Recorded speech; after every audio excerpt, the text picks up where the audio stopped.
Hello friends, welcome to Devaki nursing classes. मागच्या व्हिडिओमध्ये आपण मेंटल हेल्थ नर्सिंग हा जो सब्जेक्ट आहे त्याच्यावर लेक्चर सिरीज सुरू केली. तर ह्या व्हिडिओमध्ये आपण डिस्कस करणार आहोत common signs and symptoms of mental illness. Mental इलनेसचे कॉमन साइन अँड सिम्पटम काय असतात, म्हणजे कुठलाही मेंटल इलनेस झाला की जनरली ह्या गोष्टी लगेच आपल्याला पेशंटमध्ये बघायला भेटतात. ओके, पहिले दिसतं आपल्याला disturbances in motor behaviour. Motor आला शब्द म्हणजे मूवमेंट्स, हालचाल, त्याच्याशी रिलेटेड असतो हा शब्द. मोटर ॲक्टिव्हिटीज, तर मोटर बिहेवियरमध्ये चेंज दिसतो आपल्याला. ओके, म्हणजे फिजिकल ॲक्टिव्हिटीमध्ये असं म्हणू शकतो किंवा हालचालीशी संबंधित, मूवमेंटशी संबंधित. ओके, तर त्याच्यामध्ये काय दिसतं आपल्याला, motor retardation. Disturbances in motor बिहेवियरमध्ये मोटर बिहेवियर म्हणजे फक्त मूवमेंटशी रिलेटेड जे बिहेवियर असतं त्याचं, हालचालींशी रिलेटेड, त्याच्यात काय डिस्टर्बन्स दिसतो आपल्याला, तर मोटर रिटार्डेशन. रिटार्डेशन म्हणजे मंदता किंवा गती कमी होणे.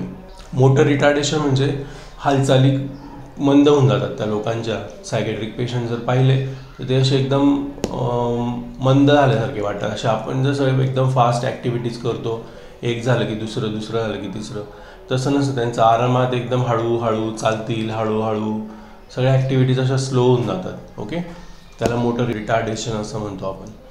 त्याच्यानंतर स्टुपर, अल्कोहोल घेतल्यानंतर माणूस कसा गुंगीमध्ये चालतो, असं गुंगल्यासारखा दिसतो आपल्याला, तर त्याला स्टुपर हा शब्द वापरतात. STUPOR, स्टुपर. ओके, स्टुपर म्हणजे असा गुंगीत दिसतात ते लोक, असे गुंगी आल्यासारखे असतात. एखादी भांग वगैरे अल्कोहोल घेतलेला व्यक्ती कसा गुंगीत असतो तसे डोळे पण जड असतात झालेले त्यांचे, त्याला स्टुपर म्हणतात. ओके, त्याच्यानंतर स्टिरियोटाइप्स. स्टिरियोटाइप्स म्हणजे an often unfair and untrue belief that many people have about all people or things with a particular characteristics. म्हणजे एक प्रकारे एखाद्याबद्दल चुकीचा समज बनवून घेणे आणि त्यानुसार मग त्याच्याशी वागणे. एखाद्याला स्वतःचं दुश्मन समजणे किंवा एखाद्याबद्दल गैरसमज करून घेणे आणि त्यानुसार त्याच्याशी वागणे, त्याला स्टिरियोटाइप्स बिहेवियर म्हणतात. ओके, त्याच्यानंतर पुढचं आहे निगेटिव्हिजम. निगेटिव्हिटी भरलेली असते त्यांच्यामध्ये. ओके, तर त्या दृष्टीने ते एकदम निगेटिव्ह डोक्यात विचार असतात त्यांचे, मग त्यामुळे ते सगळ्यांना दुश्मन समजतात ते स्वतःचं. एकदम निगेटिव्हिटी भरलेली असते मनामध्ये. त्याच्यानंतर पुढचं असतं ॲम्बिटेंडन्स. ॲम्बिटेंडन्स याचा मराठी जर शब्दशः अर्थ घेतला तर तो महत्त्वाकांक्षा असं होतं, पण आता यांच्यामध्ये महत्त्वाकांक्षा तर नसते. त्याच्यानंतर waxy flexibility.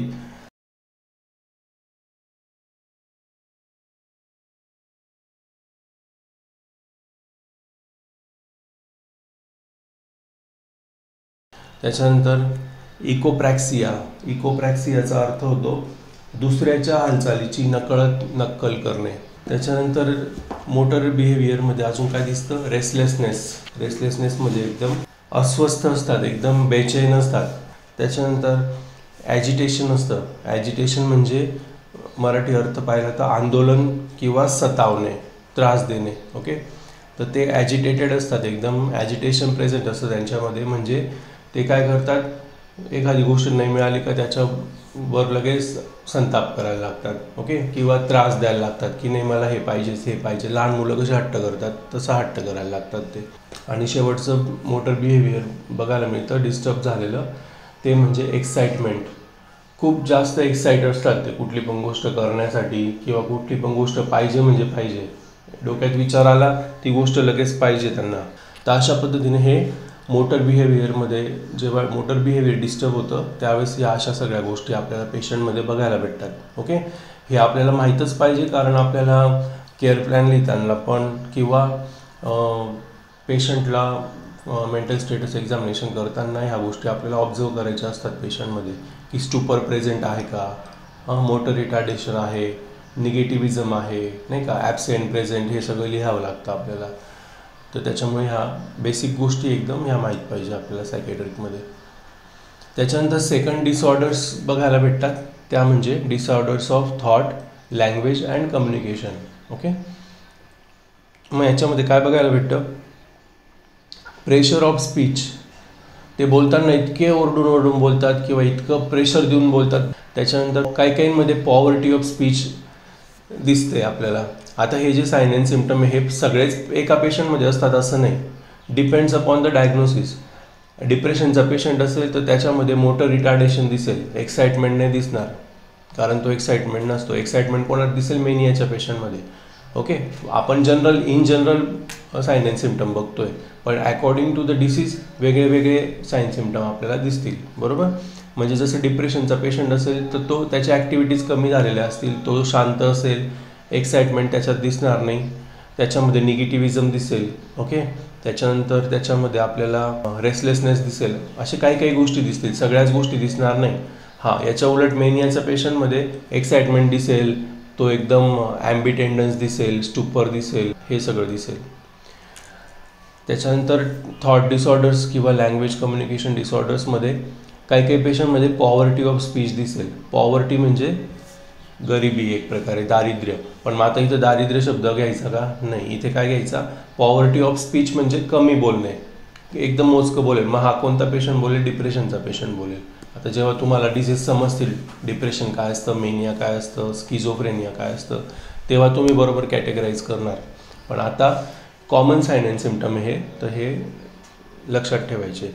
Poverty of speech म्हणजे कमी बोलणे किंवा एकदम मोजकं बोलणे. ओके, त्याच्यानंतर डिसअर्थ्रियाचा अर्थ होतो difficult or unclear articulation of speech, म्हणजे बोलता अडकणे किंवा जे बोलतोय ते समोरच्याला समजत नाही, हा कोणत्या भाषेत बोलतोय किंवा काय बोलतोय, असं जे बोलणं असतं त्याला डिसअर्थ्रिया असं म्हणतात. ओके, त्याच्यानंतर फ्लाईट ऑफ आयडियाज. फ्लाईट म्हणजे विमानात जी आपण फ्लाईट असतो ती फ्लाईट. आता इथं फ्लाईट कोणाची? Flight of ideas.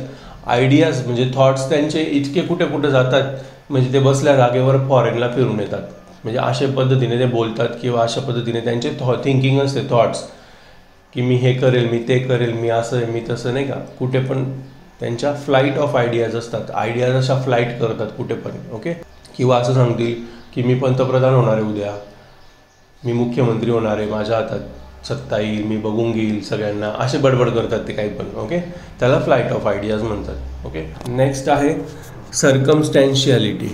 सर्कमस्टॅन्शियलिटी म्हणजे नॉन डायरेक्टेड थिंकिंग किंवा speech that digresses from the main point of conversation, म्हणजे विषय सोडून कुठे पण कोणत्या पण गोष्टी बोलणे. A circumstantial thought process is also known as the circumstantiality. It's when you include a lot of unnecessary and insignificant details in your conversation or writing, म्हणजे ज्या गोष्टींची गरज नाही आहे त्या पण इन्क्लूड केल्या जातात बोलताना. त्याच्यानंतर loosening of association. Loosening of association याचा अर्थ असा, एखादी वाक्य बोलायला सुरुवात केलं ना तर मध्येच ते वाक्य सोडून द्यायचं, दुसऱ्या वाक्याला सुरुवात करायची.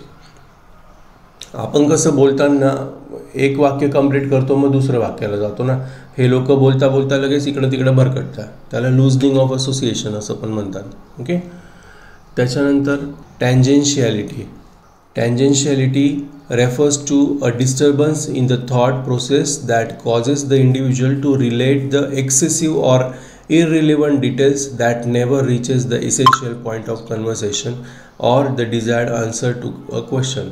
म्हणजे परत तेच करतात. टँजेन्शियलिटीमध्ये काय करतात, ते जो प्रश्न विचारला त्याचं सरळ उत्तर नाही देत, काहीतरी घुमवून फिरवून उत्तर देतात, त्याला टँजेन्शियलिटी म्हणतात.